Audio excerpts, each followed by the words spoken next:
fire alarm, but if there is a fire alarm, the fire exits are behind you, or just go out to where we came in and follow the people wearing pink shirts and they know where to go. The loos are just outside there, and we'll be doing teas and coffees after the meeting as well, back where you were meeting earlier. So we're hoping to leave plenty of time for networking at the end.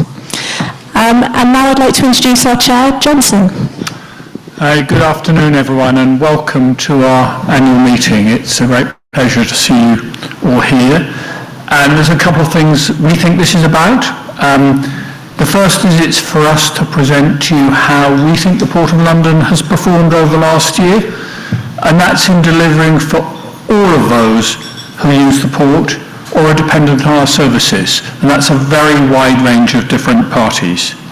Naturally, there are some of our customers and stakeholders who we also meet in different fora, which more suits them. So this is just one of the ways in which we sort of, in a sense, hold ourselves accountable for what we do and deliver. We also intend today to take your questions and feedback, and we'll make sure there's time to do that, and really to help have a sort of discussion about how we prioritise what we seek to achieve for the port, recognising there are, of course, conflicting things we try to manage. I'm joined, as you can see, by our executive leadership team, most of whom are on the stage and some are elsewhere in the room. And you'll hear from many of them, and you may also meet a number of our non-exec directors who are here. And in the last year, we've had considerable changes to our board, and that's as valued colleagues have come to the end of their term. And I'm pleased to see, I see Vanessa Howlison, who joined us, I think, just over a year ago, but I lose track of time. Priya Nair, maybe somewhere here, who joined us more recently, and our most recent appointments commences next month, which is who's Martin Rolfe. So the board is, as boards often are, in transition, but that's a sort of permanent state, and we welcome the new skills and thank those whose terms have come to an end. Many of you have seen our Thames vision with objectives for both 2030 and 2050. And as you will know, it's grouped around three key themes. And these are themes that are shared by other ports around the world in urban and busy areas. The first we know as the trading Thames. That's the commercial business that keeps the port viable, thriving. It's one of the many activities we provide services for, and it's thanks to that commercial activity that we're able to continually invest in our services on the Thames. I do want to remind you, and I can't say this strongly enough, that we have this very unique status. We're a trust port. And that means we have no shareholders, we pay no dividends. Everything we make is available to be reinvested in the port. And that's fantastic. We have to remain commercial, we have to attract business to the Thames, so it's not an unlimited power, but it's a very important part of our status. We are required to be profitable. That's a statutory requirement on us, and therefore to ensure that we are financially resilient to provide the services of the port for today's generation and generations to come. But we do reinvest our surplus into the port, and I think that's really important. The second key theme is the Thames. We know it as the Thames as a destination.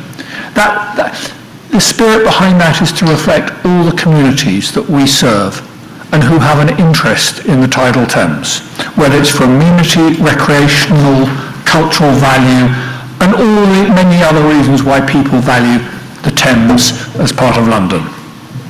And the third core priority for us is our environmental duties. And this reflects our interest as owner of the riverbed, as custodian of the tidal Thames for future generations, to keep and improve, and I would underline improve, the environmental quality of the river, both the aqueous, the water quality, and the air quality. And you're going to hear more about all that.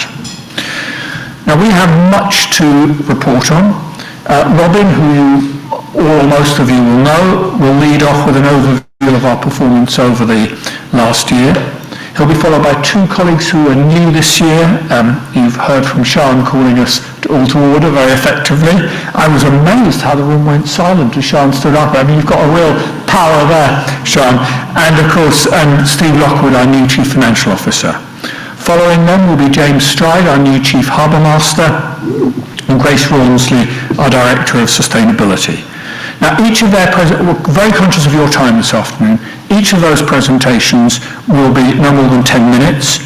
So, and then there'll be a further 5 minutes where we'll take, just to break up the meeting a bit, where we will take questions on each of those themes before at the end of those three short presentations, I will open it to some more general questions. And just before that, Robin will close the presentations with a forward look. I have had some questions in before the meeting, and just to say, out of courtesy, those who put their questions in first, we will take them, but we will group them. There's 4 themes for those, just so you know if you ask one of those. I have questions about the Chelsea Yacht and Boat Club, which I know has been in the press. We have questions about the Riverworks licences and how we set the charges. We have a question about, linked to that, about balconies, and we have a question on access to the foreshore. I will take those at the beginning of the general question session, so you don't need to worry. I will come to those, and then we'll take any questions from the floor or indeed from those who are online. And if your question is a really specific one that maybe doesn't concern the whole meeting, our team will be available at the end for further discussion. So that's it from me for the moment. Over to Robin.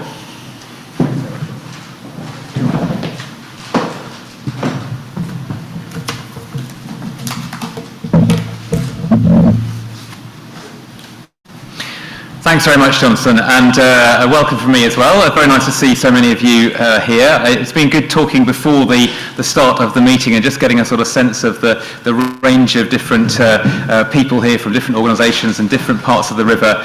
It's very good to see you. So as Johnson said, my first job this afternoon is to give you an overview of the last year, which I shall do when I have found the little clicker, which is... Brilliant, I should be able to do that now. I didn't trust myself. So, first of all, I'm going to just give you a sort of a very, very high-level sort of snapshot of the port in 2023 with some sort of key numbers. And the first of these is to show the role of the PLA in supporting the Port of London. Now, we are very proud to be the largest port in the UK, the largest port by tonnage. The Port of London gained that top spot in 2018, and we've stayed there ever since. That's surprisingly very, very positive aspect of our ability to recruit and retain people, particularly people from the maritime sector. I'm always note when I meet new pilots, for example, joining the PLA, how many of them will say, well, I wanted to come to work for the biggest port in the UK. So that's a big sort of selling point for us. And we carried 51.6 million tonnes of goods through the port in 2023. The third figure there, very, very important. James will say more about this, but we had 0 serious navigational incidents. Hundreds of thousands of vessel movements on the river, 51.6 million tonnes of goods handled, and 0 serious navigational incidents. Obviously, that is one of our absolute priority areas to focus on, and we were very pleased to see that in 2023. A few more numbers, and I'll go on to some words. The river, of course, is, as Johnson says, is a destination in itself, and one of the things we measure is the number of passenger journeys on the river. I'm very pleased to say that those have bounced back considerably since COVID. Obviously, in 2020 there were very few passenger journeys, only in the first 3 months of the year, and then none in the final 9 months of the year.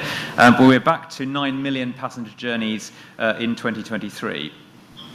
The river is also an important conduit for inland freight, and that's both heavy materials such as waste and construction materials, and increasingly the movement of light freight, which I'll say some more about in the forward look. And we carried 3.1 million tonnes of light freight on the river in 2023.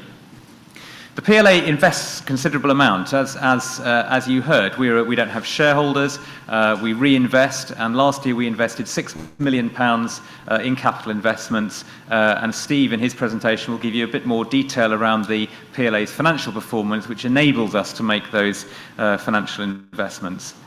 And then the final number on there goes up every year. I think this is in truth partly because we get more and more information. We're better at counting the number of events, but also the number of events is also going up, we believe. 645 sporting and other cultural events on the river in 2023, which is a fantastic number if you think about it, almost 2 a day across the whole of the year. And of course, many of those are bunched in the summer months. So a really vibrant sort of story to tell about the River Thames and its role in sports and recreation. Now, a few sort of updates on projects and other aspects. I'll divide these into the 3 themes that Johnson's mentioned: trading Thames, destination Thames, and natural Thames. We have our 2050 vision, which is built around those 3 themes.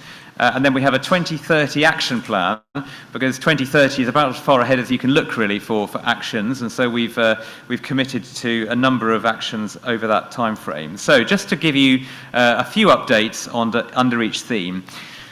On the trading Thames, a very, very key thing that the PLA does for trade on the river is to provide pilots. And the pilots need to be provided on time, on demand, and at a cost which keeps us competitive.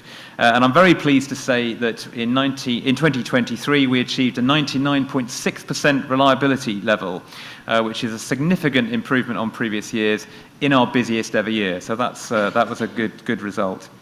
A second important thing to mention under the trading Thames is the growth of the free port. So in March 2023, the government gave its sort of final approval to the business plan for the free port. And I see in the audience Ruth Kelly, who's the chair of the free port. Welcome, Ruth. And that's a very positive aspect of the growth of the private sector on the river. In September, the Freeport was able to announce £600 million of private investment, which has been leveraged in so far, creating 1,000 jobs so far, and 12,000 jobs, I think, is the target over the course of the Freeport life. Another aspect of the role of the PLA is to promote the use of safeguarded wharves. So these are wharves which are protected for the use for freight. In the London plan, they're called safeguarded wharves. Outside London, they have other designations, but they're protected within the planning system.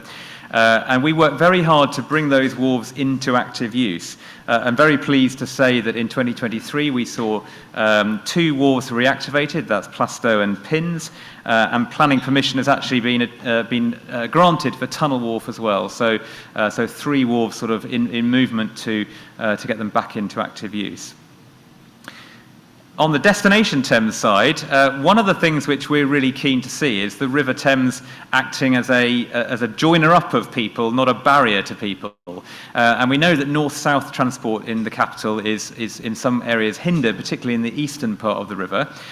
So we with Transport for London, commissioned a study which Arup carried out for us to look at how we could improve connectivity through electric ferries. And the study identifies 3 sites where electric ferries are absolutely viable and could play a big part in improving connectivity in the capital. And we're very keen to see the Mayor for London and the other boroughs pick that study up and work with us to see it come into reality over the next few years. The great thing about zero-emission ferry crossings is that they are considerably less expensive than fixed river crossings such as bridges and tunnels, and so we're very keen to see that pursued. A second thing to mention under Destination Thames, and I think Sian's going to cover this in a bit more detail, is that we've run a funding programme over the last few years called Active Thames, where we, the PLA, support sports and recreation projects along the river.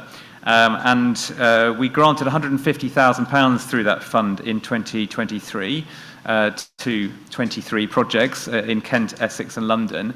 And I say Sian will cover this in a bit more detail, but it's a very good example, I think, of the point that Johnson made about the PLA not having shareholders. We do reinvest for our stakeholders.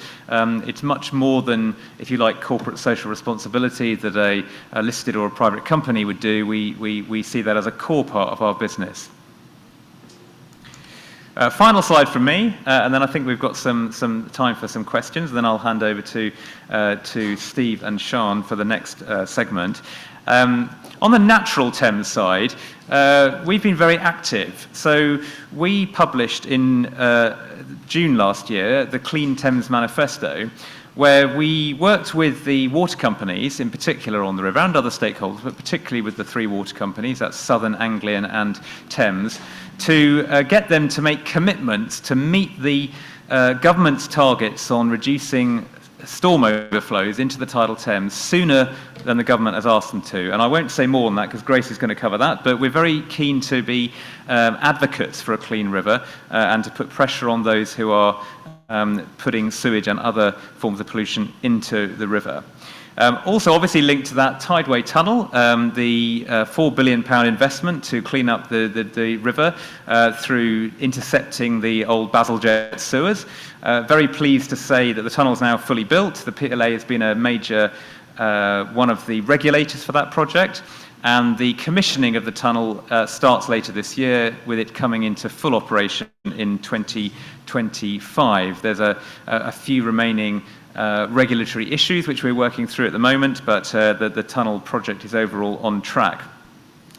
Lastly, on natural Thames, biodiversity net gain. So this is the government's sort of programme to see a market develop in selling biodiversity credits effectively, so that if a developer is developing a site which is going to impact on wildlife, it's possible to buy credits somewhere else to improve biodiversity. And the idea of net gain is that overall biodiversity increases despite the development.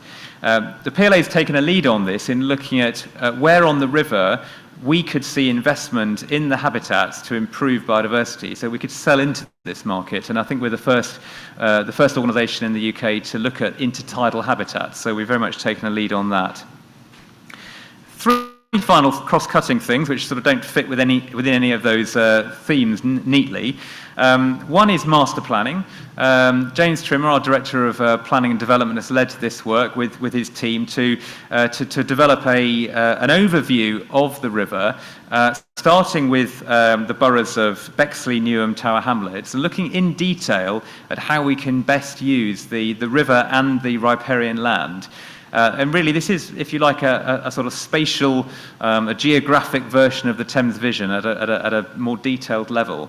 And we've been very pleased with the engagement from local boroughs in that process and others on the river, so that we can sort of look in detail at how we realise that Thames vision in all the different boroughs along the river. A second cross-cutting issue has been our work on continuing professional development. So we, with the Thames Skills Academy and the Company of Watermen and Lightermen, have now got up and running the first ever CPD scheme for those people who work on the river, particularly on the workboats and passenger vessels, to upskill them and to improve their long-term training. This is obviously a kind of key part of safety, because when we look at our data, a huge number of safety-related issues, as in every sector, are related to humans' behaviour, and therefore sort of CPD is a very important part of keeping safe on the river. And then very finally, net zero.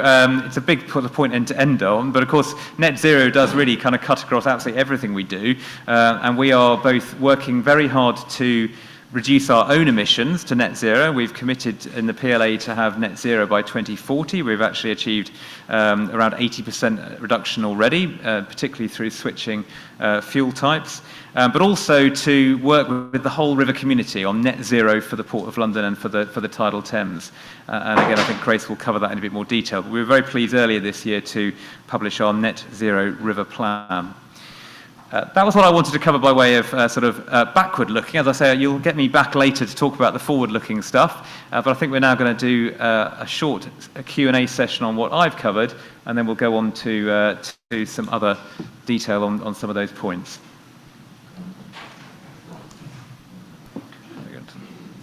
Are there any immediate questions? As I said, there'll be a general Q&A then, but any immediate questions relating to what Robert has covered that we should take now? And just say who you are, and please try and keep the questions brief. Let's go to the gentleman, lady, and then we'll just take those three and then we'll move on. Roddy Mullin, it's a biodiversity question.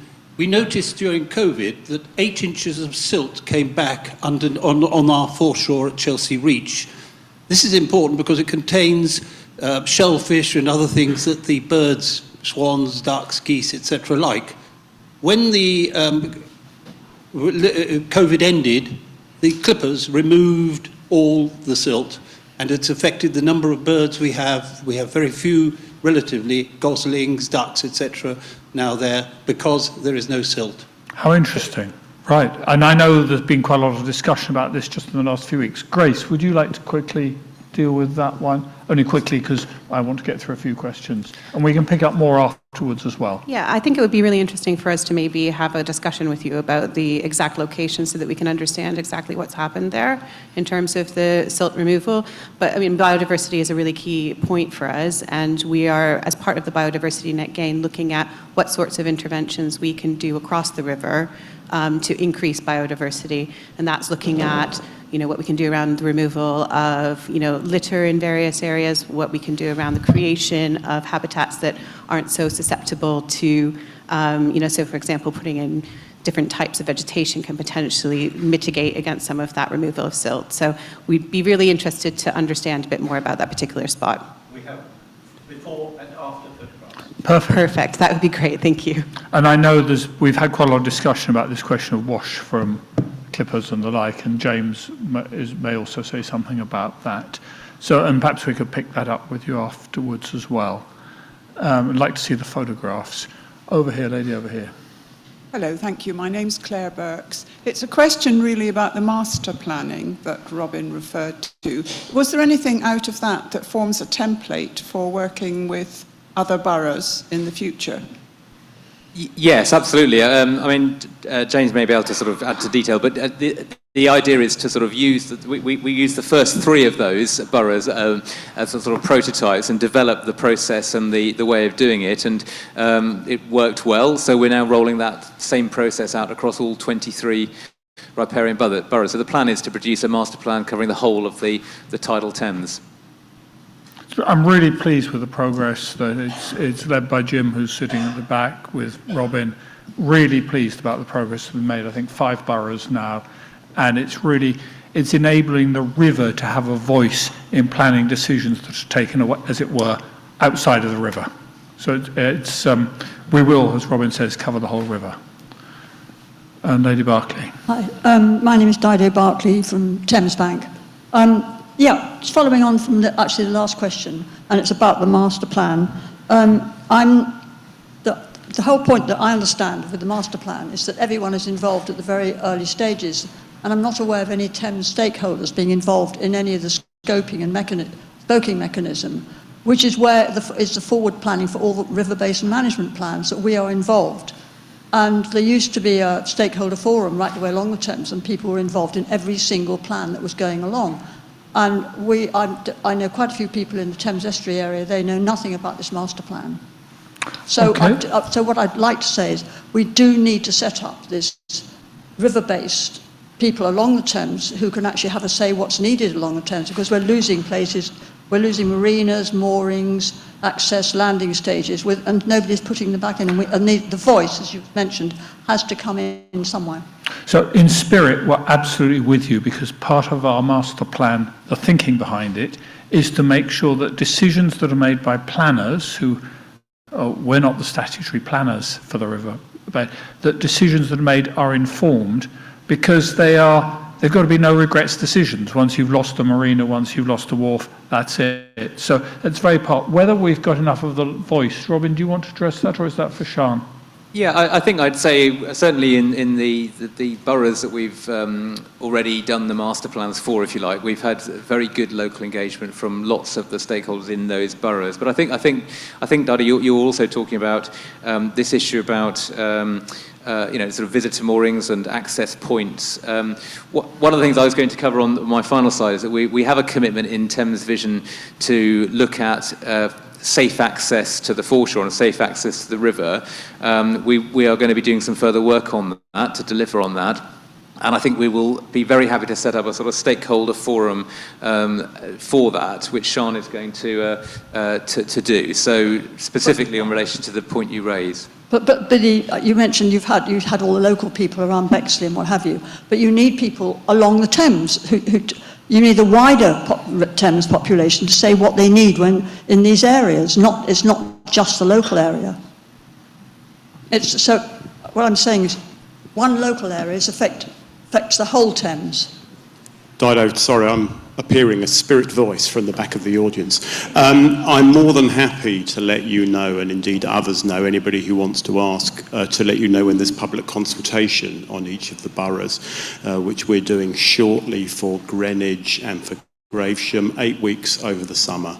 And of course, if anybody wants to make any representations, we'd be more than happy to receive them and to consider them fully. I hope that answers that. I mean, we absolutely want to hear from all users of the river, all those who rely on it. That's part of what we're about and part of what we're trying to achieve through the master plan. Okay, with that, I think we'll draw a close there. I just wanted to break up the thing, rather than have one big question session at the end, but we will have a general question.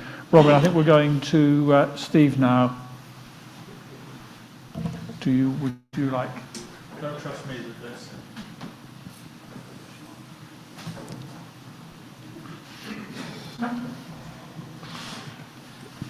So first of all, I'm Steve Lockwood, the CFO for PLA, as the slide would suggest. I'm going to cover just 2 slides with you today.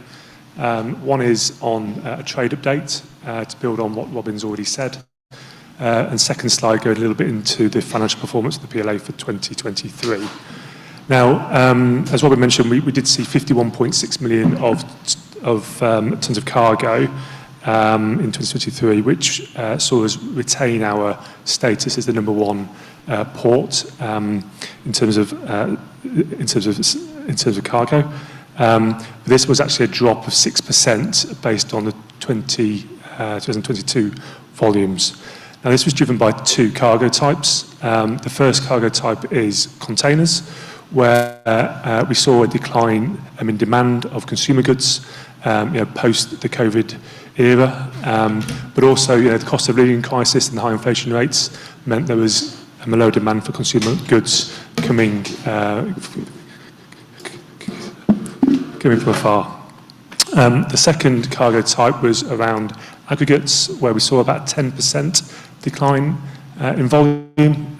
Again, this was driven by a couple of reasons. One, with the market conditions, high interest rates, high cost of borrowing, we've really seen a slowdown in the construction industry, and that led to a reduction in aggregates being transported on the Thames.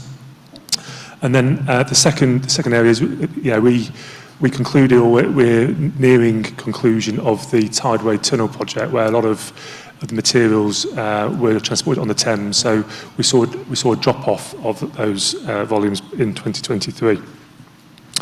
Now, whilst cargo was down, our vessel count was actually flat compared to 2022, and also the number of pilotage acts was broadly flat. So overall, it didn't have a material impact on the revenue performance for the PLA. And actually, what happened with revenues is actually went up from 2022 to 2023. Again, there's a couple of reasons why this happened. One was we took the decision at the start of the year to increase our charges for inflation. And that's to counter or try to offset the impact of inflationary pressures on our cost base, both on pay and on non-pay. But also, in addition, the reason why the revenue went up was because we took a decision at the beginning of 2023 to charge for what we call the second pilot. So on some of the larger vessels, rather than having 1 pilot board, we have 2. And we brought our charging into line with a lot of the other ports around the country and chose to charge for the second pilot. And this was actually the sort of the key reason why our surplus went up as well from 22 to 23, really driven by the decision to charge for the second pilot. Now, the 16.9 million of operating surplus didn't all convert to cash, so cash increased by 6 million in the PLA last year. Again, I think there's a theme. There's a couple of reasons why. One, we continue to pay last year we paid 4.7 million of pension payments to ensure it's fully funded, and that's in line with the agreement we have with the pensions regulator, and those contributions will continue to make up until 2028, when we should be in a fully funded position. And then the second, which Robin already alluded to, we incurred 6 million of capital investment, which isn't necessarily all reported within the operating surplus, but it will impact on our cash. Now, as Johnson's already mentioned, we are Trustport. We are self-financing in the respect that we don't rely on any public funding. It's okay to make a commercial return, but that's after strategic investments and contingencies, etc. But we need to reinvest those surpluses. And one of the things that we've looked at in terms of our 5-year plan is to make sure we're set up to support the port over a long term, and we are looking at spending twice the amount of capital expenditure over the next 5 years compared to the previous 5 years. We're looking to spend £58 million, and I don't think, and you can see what sort of the types of expenditure we're going to spend it on over the next 5 years. I think Robin's going to probably be talking that a little bit more as we go through the presentation. So for now, I think I will stop there and hand over to Sian. Thanks, Steve. So I'm Sian Foster, I said before, I'm Director of Corporate Affairs, and I joined the PLA last summer. So this is my first of these annual stakeholder forums, so I'm very conscious that a lot of you have been to far more than that, and that you know the river better than I probably ever will. But core to the role of the PLA is protecting and improving the tidal Thames for all, and part of that is how we are responsible for the Thames vision, and we've already heard about Trading Thames, and Grace will talk more about Natural Thames and some of the activities happening there. But I thought I'd focus in a little bit more on Destination Thames and making the river somewhere people want to live, work and enjoy. A core part of that is the Active Thames Partnership, and this is a partnership with national governing bodies of various different sports groups, and between us we fund £150,000 worth of grants for sports clubs and organisations who are active along the tidal Thames from Teddington to the North Sea. Last year we funded 23 clubs, total of 150,000 as I said, and it was a wide variety of different organisations, from Age UK in Kent, who have set up 2 walking groups along the Thames path, and facilities for carers and people to socialise in a facility in Gravesend. We also support the Ahoy Centre in South East London, who do amazing outreach with disadvantaged young people in and around the Thames. And I think we all know that the Ahoy Centre has provided lots of people with a start in their career on the river as well, so it's providing that pipeline of people who are going to live, work and enjoy the Thames for the rest of their lives. One of the newest things we've supported is with the Mayor's Fund, the Kitchen Social Club, and this is to fund meals for young people engaging in programmes over the school holidays where food insecurity is a real problem. So by funding a nutritious meal and also providing opportunities for people to get out on the river, we're finding some great support for young people from a variety of different backgrounds and providing their first experience in many cases of the Thames. We also support a variety of different charities and different programmes along the river, and all of these details will be in our annual report in due course. We do a variety of different engagements, you probably all know, via different channels. And it'd be really good to hear from you about how these work for you. Are we getting the messages to you? Do you know when we're consulting, for example, on a new borough master plan? And it sounds like that's maybe not cutting through, so we need to look at how we make sure people are aware of what's going on and what channels are best for all of our different audiences. We launched a new PLA website just a few weeks ago. That's bedding in at the moment, and that's really designed about the information that we know that people want to find, want to access day in, day out, and I think the tide tables are one of the busiest pages on that website. We've also got growing engagement across our social media channels, particularly LinkedIn, but again, if those aren't cutting through, then please do let us know how best we can reach you. At the end of this forum, we'll send you a link to a post-event feedback form. It'd be really great if you could provide that feedback, let us know how to get in touch with you, let us know what you're interested in, whether this has been a useful session for you, so that we can make sure that we're designing our events in the future around the stuff that really matters to you. Thank you, Sean. So, look, any questions either on our finances or our community engagement? Just happy to take one or two if there's any questions that relate to that. Sir. Yes, my name is Chris Whittington from the London Caribbean Trust. I represent sailors and rowers of Hammersmith. I was just interested in your financial report. You are going to invest 58 million over the next 5 years. I would have thought the health and the cleanliness of the River Thames was a really good thing to invest money into. And I mean, for example, specifically, I'd say it's opposite Hammersmith. We have one of the largest wet tanks in the Thames. Pretty much anybody who takes TV pictures goes to that south side of the River Thames with the backdrop of Hammersmith Bridge and films people picking up wet ones.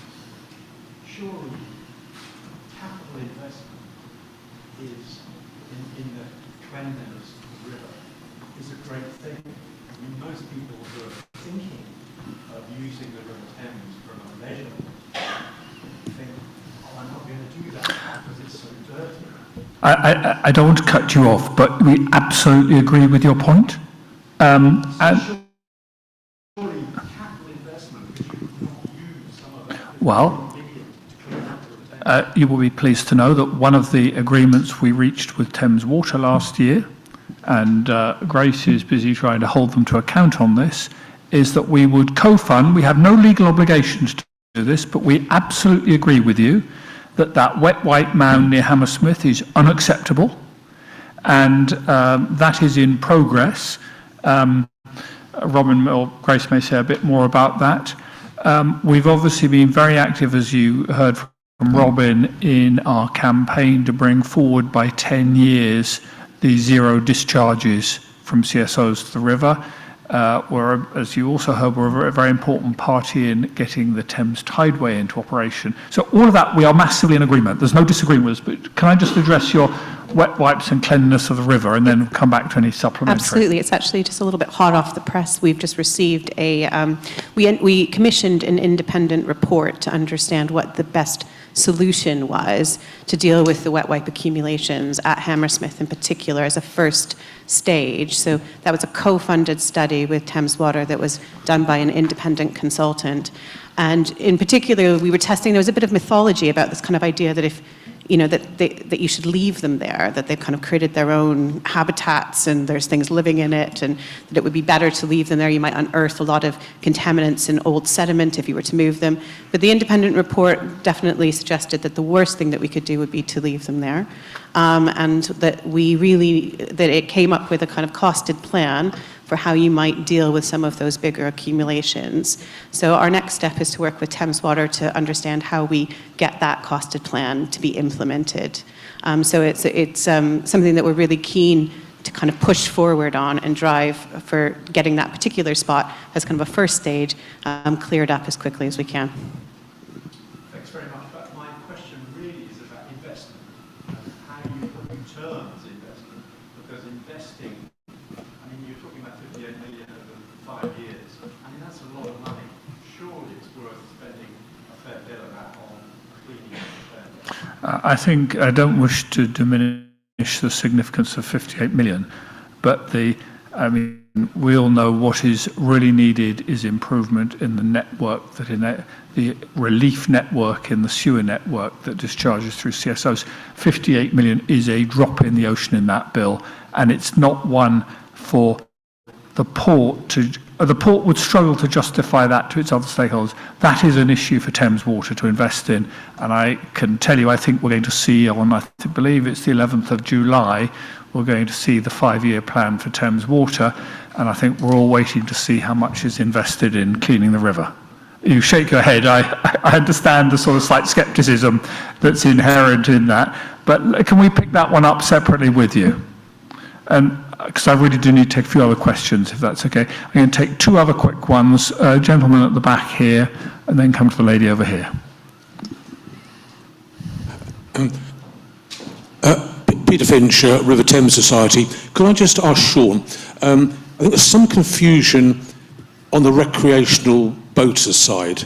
There used to be a tidal Thames navigation club, and the PLA used to hold quite regular meetings for recreational sailors of all kinds, which are well attended.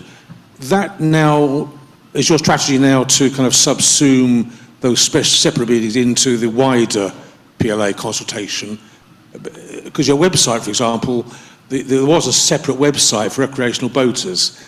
That's now been put into the main website, but has all that recreational side gone? Because, I mean, nobody's had any communication from the Tidal Thames Navigation Club for some time now. So an explanation perhaps would be useful for everybody. Thanks. Sure, happy to. And my colleague Jenny's just nodding her head as you've been speaking, so I'll ask her to give you a more detailed update in the margins, if that's okay. We did look at the list of those users, and I think, like every other organisation, we have to make sure that we're GDPR compliant in what we do, and that list wasn't, so we had to do something about it anyway. We are looking at making sure that the website is as useful as possible to everyone, and making sure that we're getting the right information in the right way to the people who need it. So we're happy to look again at those different lists and those different groups to make sure that we're not missing anyone, but as it stands, that doesn't exist in the new site. Thank you. And to the lady over here. Yeah, my name's Amanda Day. I work for the Turk's Head charity, which is in Wapping. I'd like to know how much of the capital programme is going to go towards restoration of river stairs, in particular in Wapping, because we've got about 7 sets that are in a very parlous condition. Good, quick, Robin. Stairs on the river. It depends. It's a complicated answer in the sense that it depends a lot on who owns them. So there's obviously a very wide range of owners of steps and stairs and slipways along the river. Only a very few of those are owned by the PLA. A lot are the local authority or other landowners. So the answer will depend on the location, I think. Jim is standing up. He may know the exact stairs in question. I don't know. Amanda, seek me out at the end of this meeting and we'll have a chat about it, because we have a project that we are going to get going on. Good. Thank you, Jim. And I'm conscious we didn't give a lot of time to the environmental question. I do want to emphasise, you've seen it's one of the 3 really big priorities for us. The Port of London is not the originator of some of the environmental problems, and we have to look to other parties to deliver. I'd just like to note that I think our executive team has done a great job in trying to hold those to account who are responsible for this, and to really put those further up the agenda over the last year. I'm really proud of what we've achieved there, but there's a lot to deliver, and you raised the wet wipes, absolutely on our mind. Can't wait to see those wet wipes moved, and such a relief that the study came back with what we might all think was the common sense answer, which is don't leave them there, move them. And we will be making sure that happens.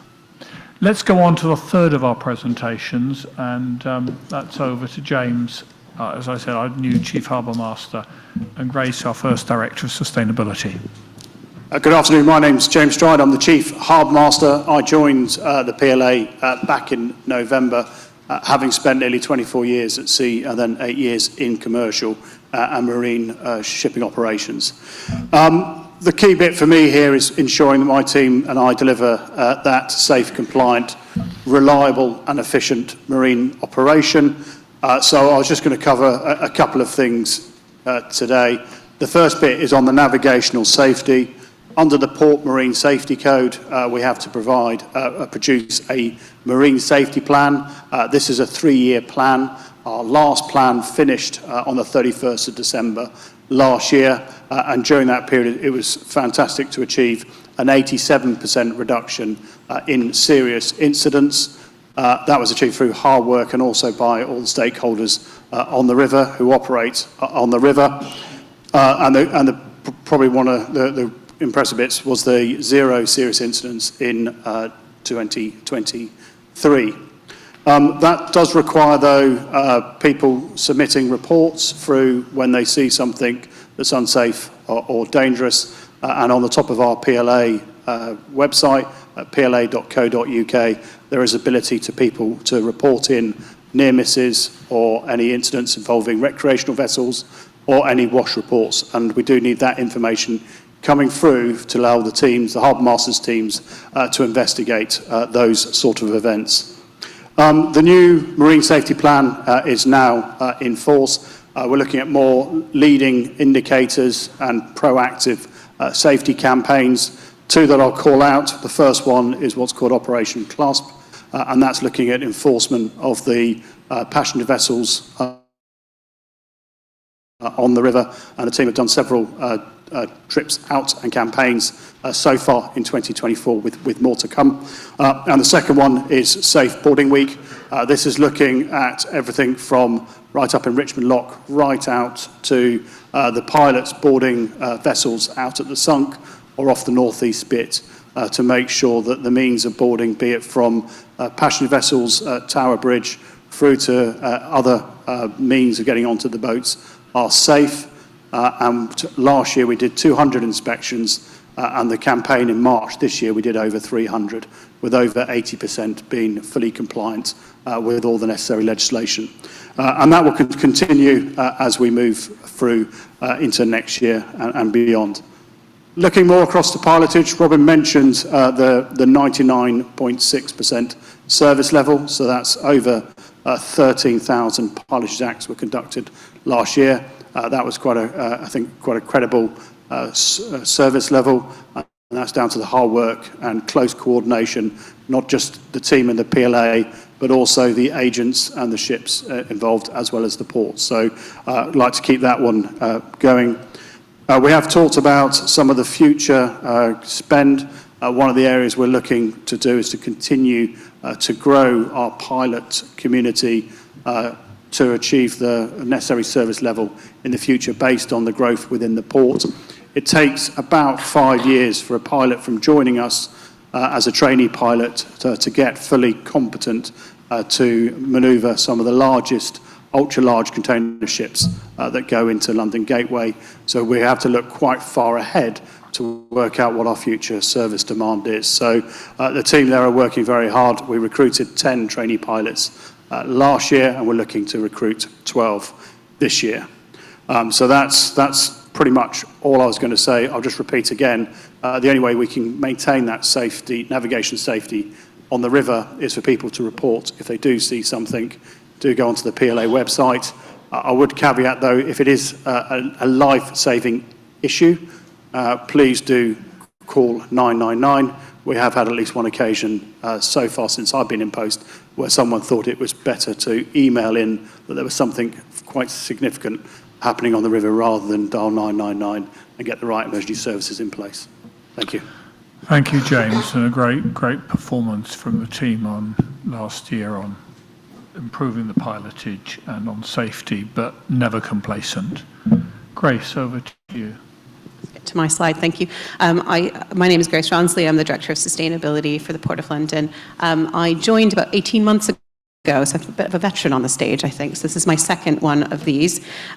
So just to very briefly talk about what we're doing around one of the 3 key pillars, which is natural Thames. Obviously an incredibly important one for us, and we have a lot of buy-in across the organisation. In fact, we're just fresh off of a win of the Clean Maritime Operator of the Year as part of the Maritime UK Awards. And we've done a huge amount of work. Sustainability and natural Thames covers everything from biodiversity, air and water quality, climate change, mitigation, and adaptation. So it's a very wide brief that we're looking across the river. And we look at sustainability and natural Thames in 3 main ways. We look at what we do internally to reduce our impacts and transition our own operations to be as environmentally positive as possible. We also look at how we support the river and the river community to do the same thing. So what obstacles are they facing? What are some of the challenges? And how can we remove some of those obstacles and challenges to speed things up? And we also look at how we as a port operation support the wider transition to net zero across the UK. So that's also a really important thing that we're doing in terms of horizon scanning, understanding what's coming so that we can be prepared to support that in whatever way we need to. So just this past year has really been about defining what our strategy is around a lot of this, and finding out where we think as the port that we can make the most impact. Obviously such a wide-ranging brief means you do have to think about how you focus some of that to actually create some tangible change. So a few examples that we have here on the screen that have been mentioned already is our Clean Thames Manifesto that we published last year. This saw us working with Thames Water, Anglian Water and Southern Water, as well as the key regulators, the Environment Agency and Ofwat, to work with the water companies to find out how we could kind of get them to commit to bringing forward the targets that DEFRA have set them around, particularly storm discharges into the Thames. That was a really successful piece of work. We were able to get that commitment of 10 years earlier with those water companies. And a lot of work has fallen out of that as well, which we're now following up with the water companies in terms of, how they're going to present those plans back to us. We wrote to Ofwat about their recent AMP plans or their recent management plans as well, just to keep that pressure on to say we're not going away and we're going to keep bothering you about this. We also internally have transitioned our vessel fleet to a biofuel called HVO. This has really reduced our carbon emissions across our scope 1 and 2. It's been a real success story within the organization, as well as moving our vehicle fleet to electric as well. We also are keenly interested in how we reduce the amount of litter that is in the Thames. So we operate I think 11 passive debris collectors across the Thames. You may have seen them. They look like kind of squares that catch litter in the river. We put them in places of the channel that we think will catch the most litter. And we've just built a new one that we installed near London Gateway. It was a partnership between us and London Gateway, which is out in the estuary, which is a big, big one that catches a lot of litter as it goes past.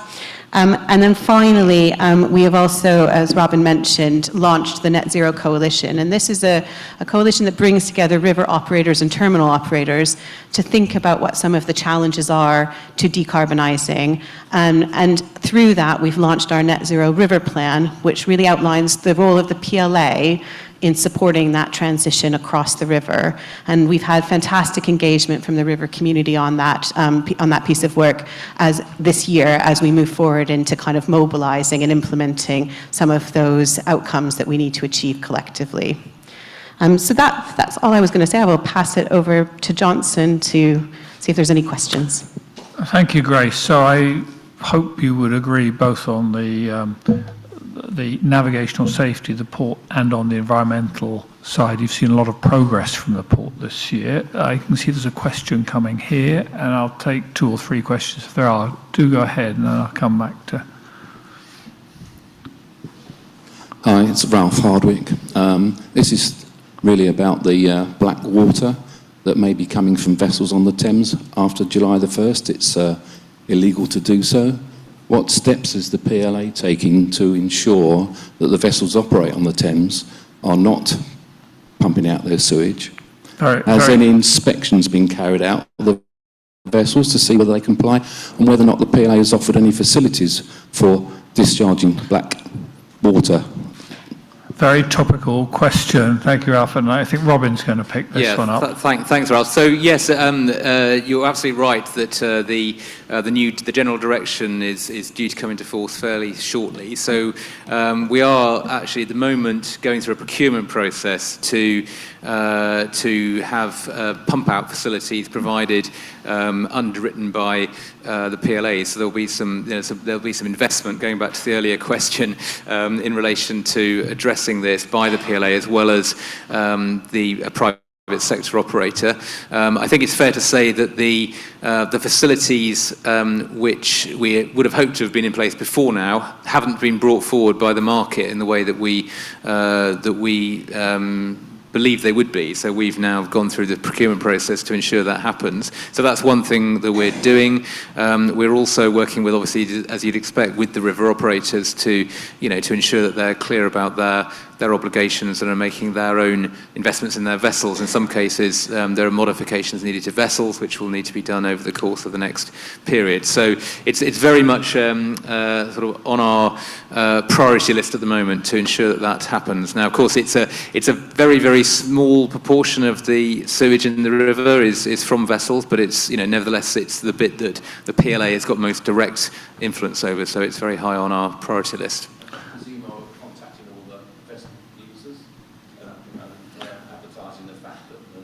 Well, I think vessel operators are well aware of it. Personally, I'm disappointed that vessel operators who assured us they would do it perhaps were slow to realise that they needed facilities they haven't got. And I'd commend what Robin and his team have done, which is to rapidly go out to procurement to get such a facility in place. I think you're going to see a bit of a transition period, but there's no doubt the regulation comes into force. So I hope that will contribute to improving. As Robin says, it's a little bit of the river pollution, but it's a bit we can do something about. I'm going to the gentleman from Corinthian and then come to Dido. Yeah, thank you. My question specifically is about Mogden. I think the Thames Tunnel, we can hope that things will get better because it will take some storm overflows up until I think it's Hammersmith and Chiswick, but above Hammersmith and Chiswick, we're still exposed to the overflows when Mogden is too full or whatever. Could you just give us an update on? Absolutely. I think Grace can assure you that in the representations we made to Ofwat about the Thames plan, I think, Robin, did you want to Well, I was going to start on this. In fact, Grace and I visited Mogden actually about 6 months ago and sort of just to talk to the operational team there about, what's required. I mean, the truth is, of course, that a huge amount of investment is needed in facilities like Mogden, but actually more significantly, sort of upstream, if you like, from that, because the capacity of the storm tanks at Mogden, even if increased vastly, would soon be overwhelmed unless there's thousands of acres of sustainable urban drainage put into place, which is one of the things that Thames Water is looking at. But it will require a huge amount of investment. As Johnson was saying earlier, we're looking forward to seeing what the water company plans have got. And one of the unpalatable truths, of course, is that has to be paid for and will have to be paid for by customers ultimately. This is a sort of reality which we are sort of facing into, I think.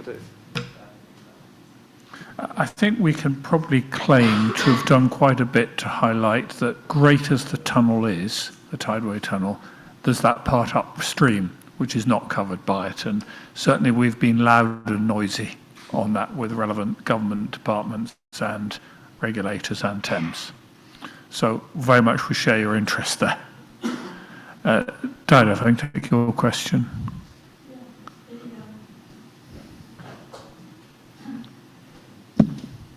What I'm picking up is that you're trying, but you're not actually doing anything to get the government to actually fulfill its responsibilities and regulations on their various water. I mean, I've got a list of legal things they should have done, and what they'd signed up to is integrated water management, which means that the water stays where it lands, it's captured, it goes into green areas, the roofs are collected, people collect all the rain from their roofs. The council stop the water going into the sewers themselves by having permeable car parks, permeable side roads. And this is just simply not being pushed by you. You know it's there, but why are you not pushing it? And if we decided to not pay Thames Water, I mean, collectively, and this has been put forward by independent river experts, water experts, so what we should be doing is asking Thames Water to relinquish half the wastewater money and we will then pay the local councils to do the integrated water management with nature-based solutions, and therefore that we would have to fund it, but we would not fund shareholders. We would, and so what we're not doing, and you're not mentioning, is capturing the rain. I've actually got an 800 litre thing in the garden, I now don't have any water going into the sewers.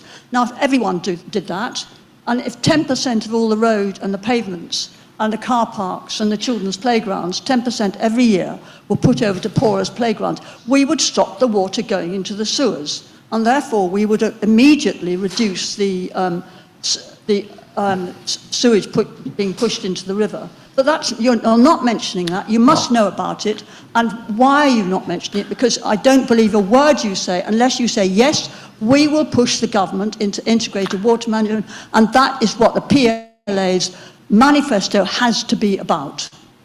I'm going to turn to Robin for a few comments, but just before I do, I think the PLA could, I mean, let's remember, you've seen the commercial numbers. The Port of London is not a big, significant organisation. We have quite a lot of convening power. We probably have a voice that is bigger than the financial... But you've got sewage going down your river. Yeah, but sewage is the river, and that's your responsibility for safety. Let me just finish, if I may. We have a large convening power. From my perspective, we have at least doubled or trebled our efforts to use that influence and power that we have over the last year to bring the voice of the river community, the quality to the fore. Both Robin and I and other colleagues have met regularly with government to discuss this, to push it. We don't have powers to compel it.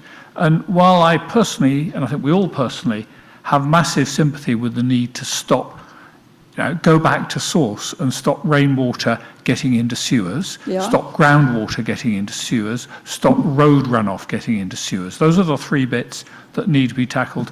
I think it's also immediately obvious just how difficult that is in London. And that is actually a job that is well beyond the means, the influence, the control of the Port of London. So we're not disagreeing that those things in an ideal world should happen. I don't think it's fair to say, and the PLA should be leading the charge on that. I don't think we'd get very far. We brought Philadelphia over 10 years ago, who said, you can do that in London. They showed us what to do. They've done it in Philadelphia. 10% of Philadelphia has gone over to being green every year, and now they haven't got the sewage in the river. We could do that, and I'm asking you, will you agree that you are behind integrated water management with nature-based solutions, and will you please agree that is what your pledge needs to be? We, of course, agree with the principle of integrated water management. There's no question about that. But I think, and I'm keen to also get Robin's perspective on this, but I'm not going to stand here, and I don't think any of us are, and make pledges that go beyond that go beyond both our powers, our duties, and what we can legally do. You talk about... Anyway, Robin, would you like to come in on this? Well, I think... we often agree with each other, Dido, but I don't agree with you on your point, really, because I think we are... I'm just looking at our Clean Thames Manifesto in front of me, and it's the first page. It says, neither we nor our stakeholders will accept continuing sewage discharges into our waterways. Then it goes on to talk about support for sustainable drainage systems, investment in the drainage and wastewater management plans. The things you're talking about are very much the centre of our Clean Thames Manifesto. But I think we have to be clear about what our role is. I mean, obviously we're the freeholder of the riverbed, and we certainly have a responsibility as the owner of the tidal Thames and the organisation which holds it in trust to speak on behalf of the river.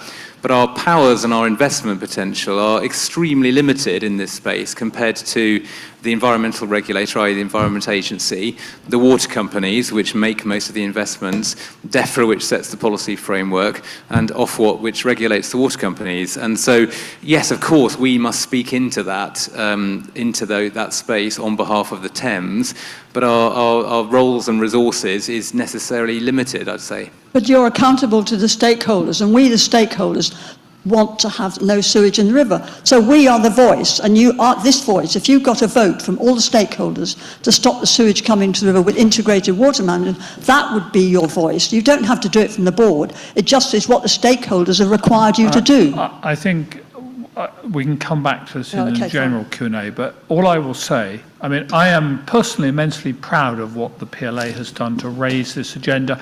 I think probably beyond what some of our powers and duties are over the last year and the commitments we achieved. But we are in a kind of real world where we also are limited by what we can achieve. And we do need to be mindful of that. many of your arguments about integrated water, about capturing runoff, were all rehearsed when the Thames Tideway Tunnel was being considered back in the DCO. That's the planning process it went through, which considered options that included strong representations on things like capturing water, road runoff. The ultimate decision, which is absolutely not the PLA's, was to go with the tunnel. I'm delighted that the tunnel will probably come into commissioning next month. That's a huge achievement. I completely agree with a colleague from Hammersmith that that doesn't entirely deal with the river, and hence why the programme we've agreed.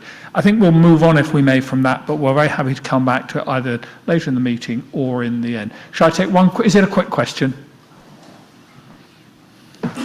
I'm Kit Chan from the RRG group. I'd like to raise a question on the balcony tax.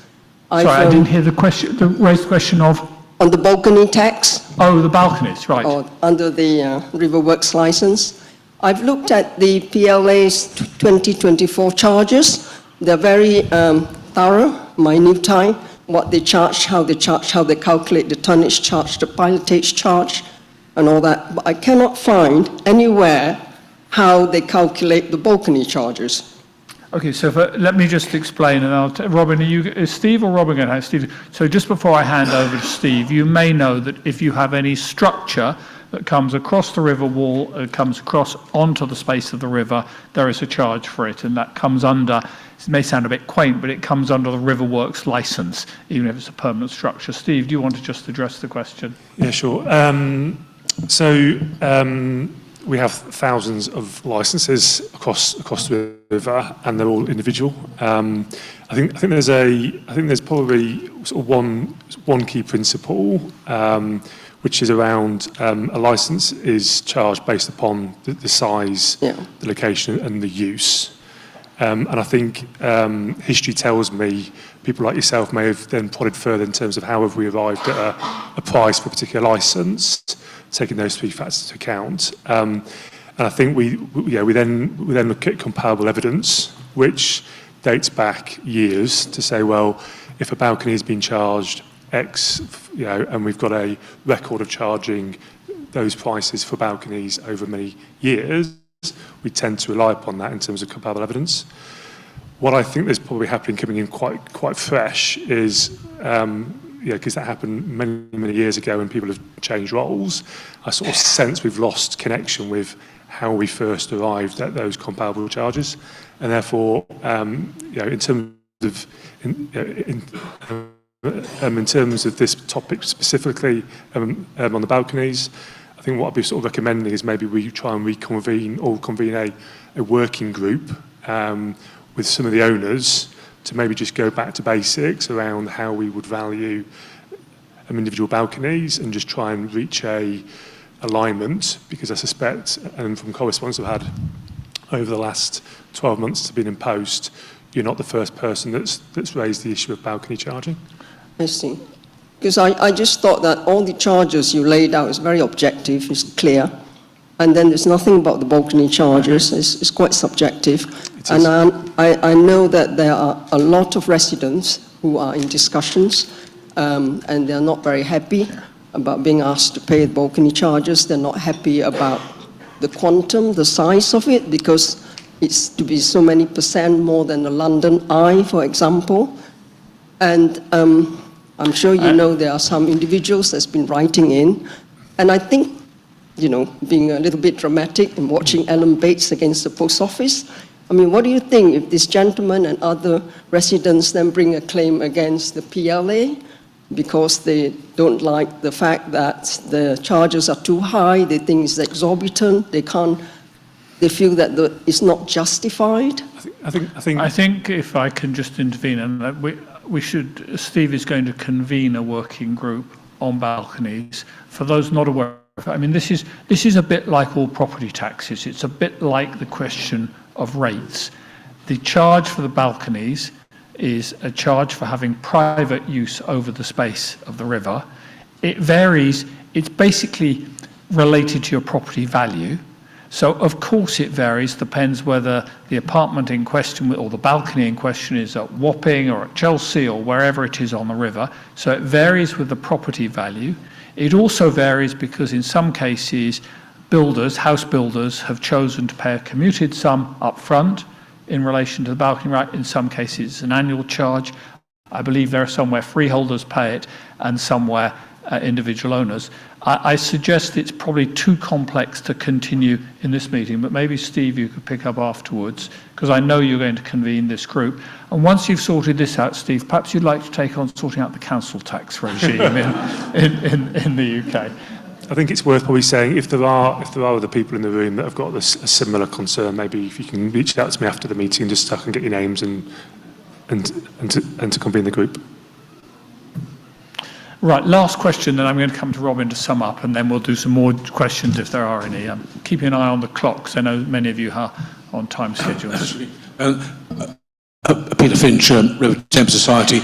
Not so much a question, just to welcome what Steve said, because some years ago, with Robin's predecessor, we had the River Thames Society acted as a kind of honest broker with the PLA and residents who had end-of-garden moorings, several hundred residents, and a formula was agreed linked to charges in other waterways for that kind of thing, and it has worked reasonably well to date.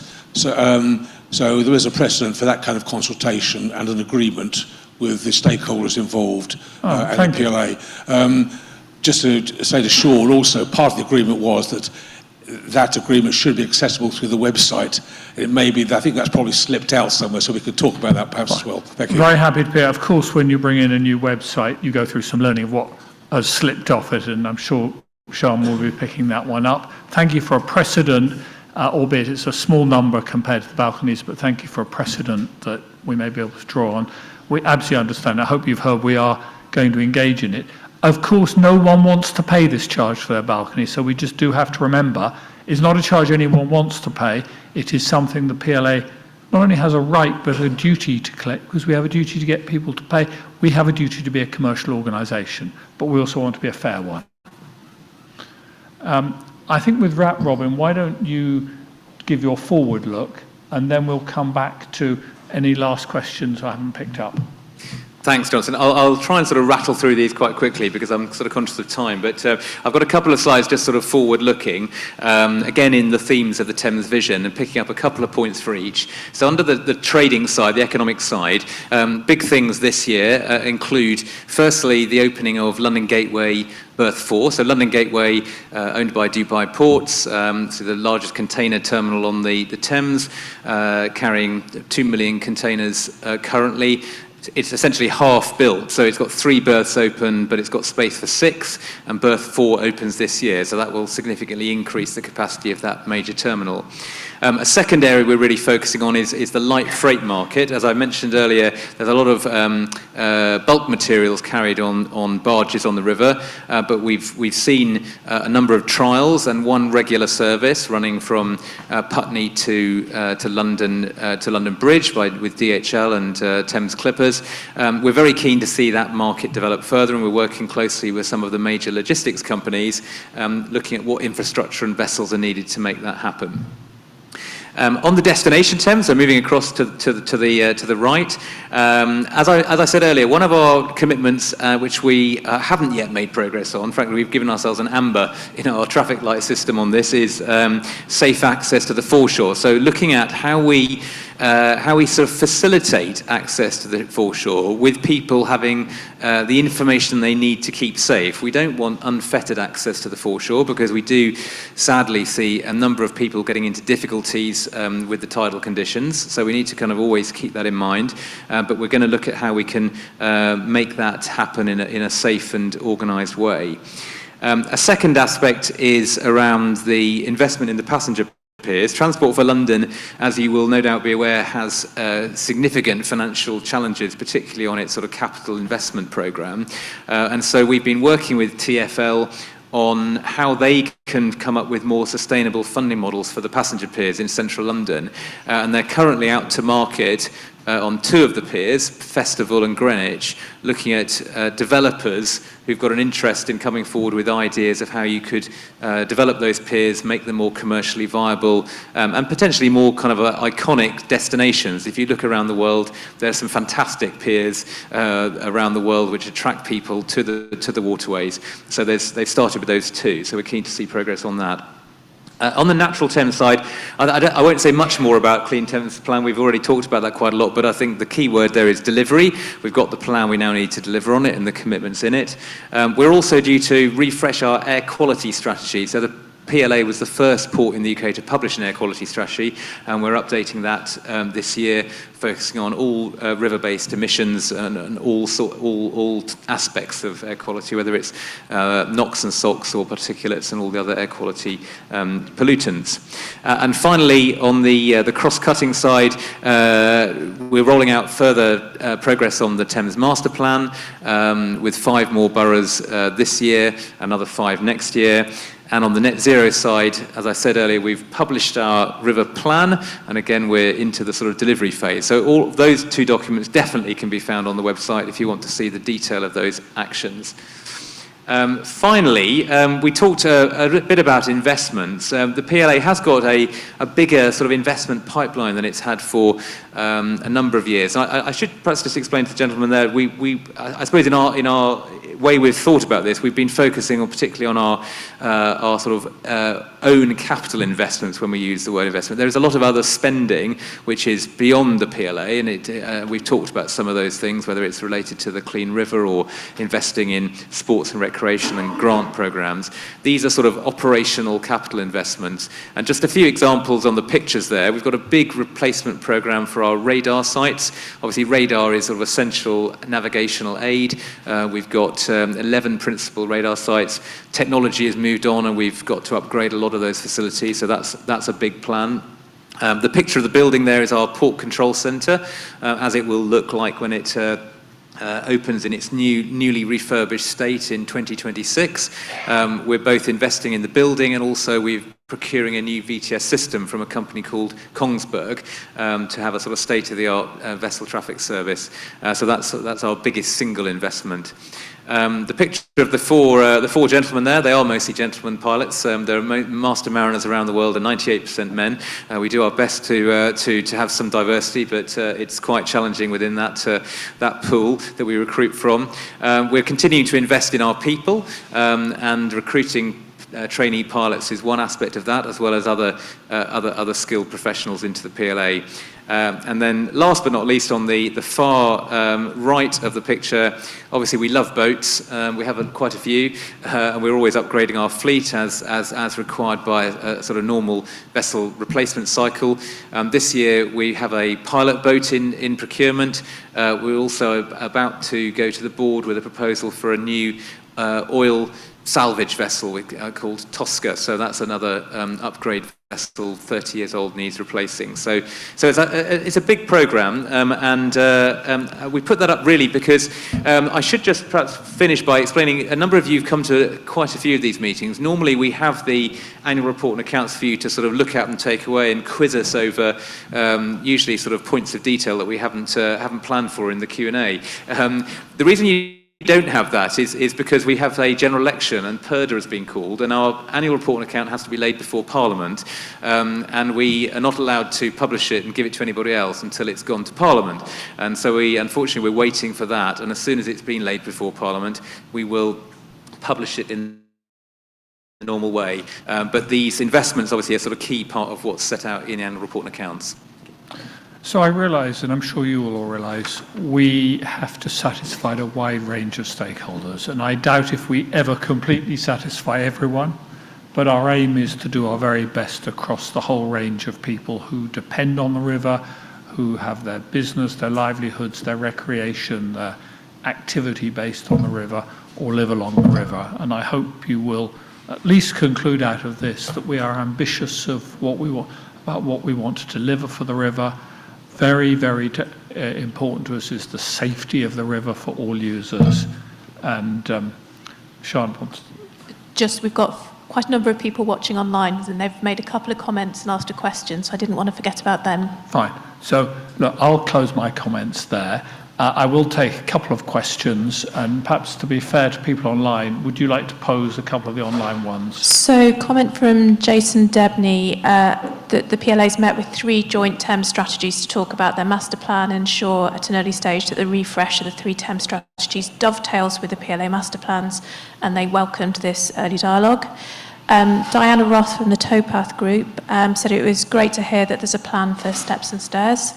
And then Michelle Loverick from the River Residents Group is asking about, is the PLA playing its part in specifically enforcing its own fee-earning licences with its own client, Thames Water?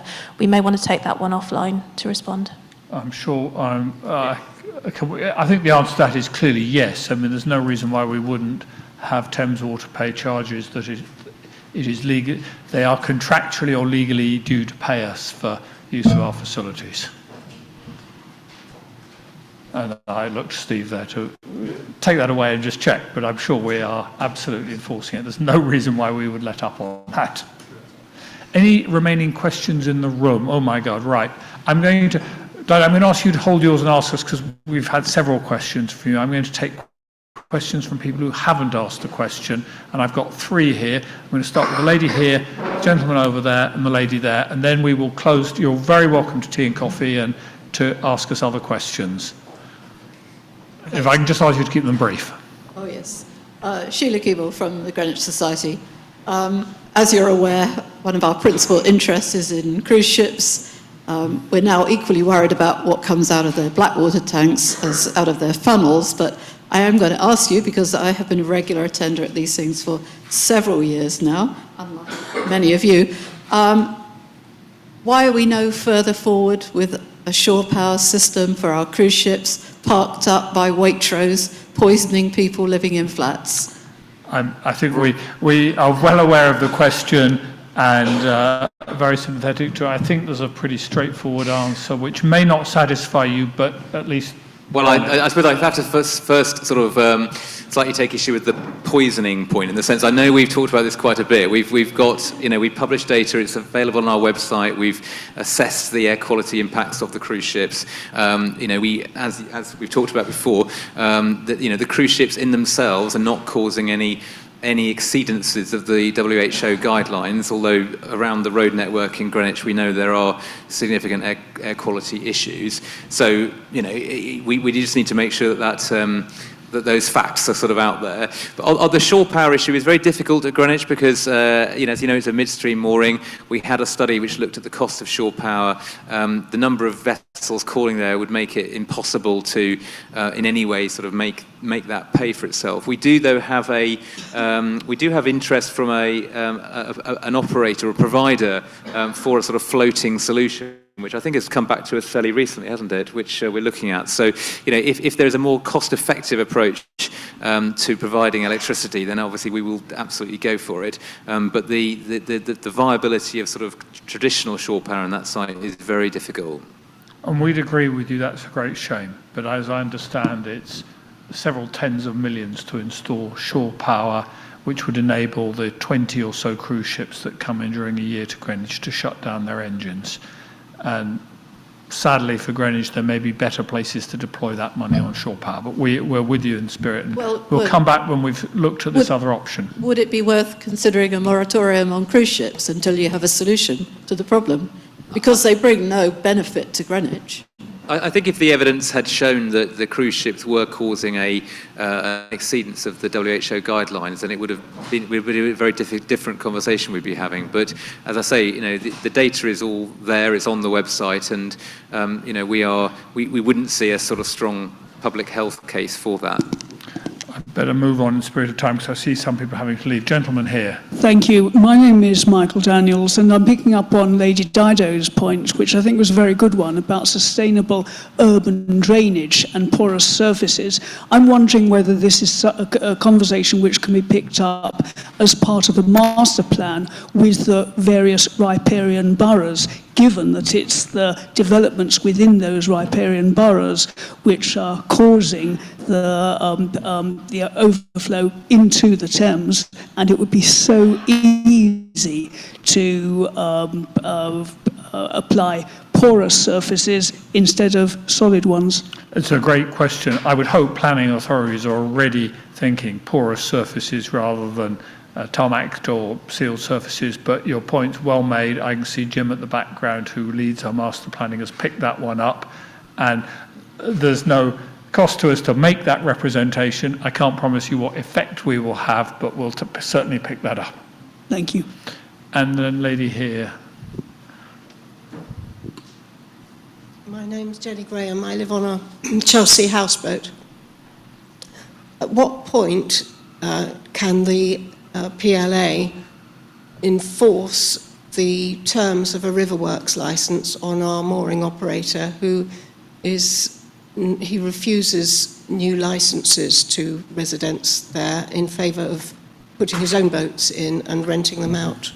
Thank you, and I did say I deal with Chelsea, so I apologise for not coming to your question earlier. And I can say I'm well aware of this because I've personally been engaged in the discussions.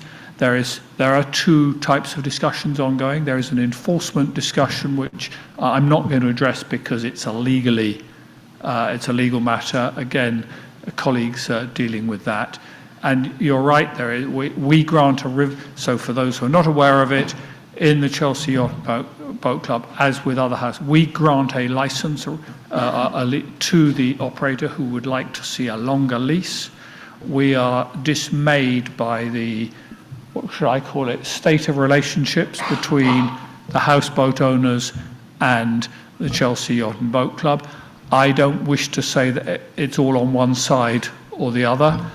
We have basically said we're not going to get further engaged until the parties have sat down together. And actually, I visited with my colleague Jim and others, and frankly, we went from one end of the development to see the company you refer to, the other end to meet some of your co-houseboat owners.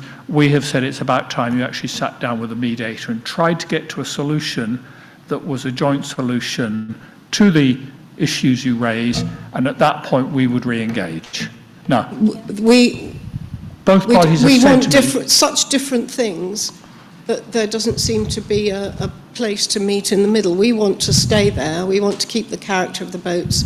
He wants us gone so he can make a lot of money out of... Now, whatever we might all think about that, we do have to follow a process here, and I think, I don't think the mediation has yet happened, and I would encourage you to take part in that. However much I understand there may be sort of trepidation as to, is there actually going to be engagement? You know, we think that is the first step of trying to find a solution. It may or may not succeed, but it's kind of not for us to act to bring those the two parties together. We may have to do something if you are unable to find an agreement. And what about the sanctions that are currently in place about the big boats? I think it would be inappropriate here to get into exactly what action we are taking. I'm very conscious that those are sort of legal privileges. My colleague, I keep referring to him, Jim at the back, do please have a word with him afterwards, maybe able to give you a bit more colour. And obviously we're aware of the actions being taken by the borough in relation to planning permission.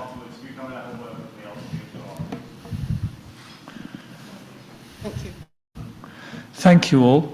And again, I apologise. I did say I'd deal with that early in the questions, and I'm sorry I didn't. But it's one we've all been very engaged in, and I can say I personally have been quite engaged in that one.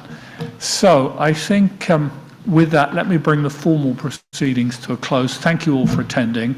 It is really important to us doing this event, as with the other resident events we do, the events on the upper river, the middle river, and downstream, and the other forum in which we meet people. But thank you for joining us today, and I hope we've at least given you some comfort on your questions. Again, we're here if you want to take them any further. Thank you.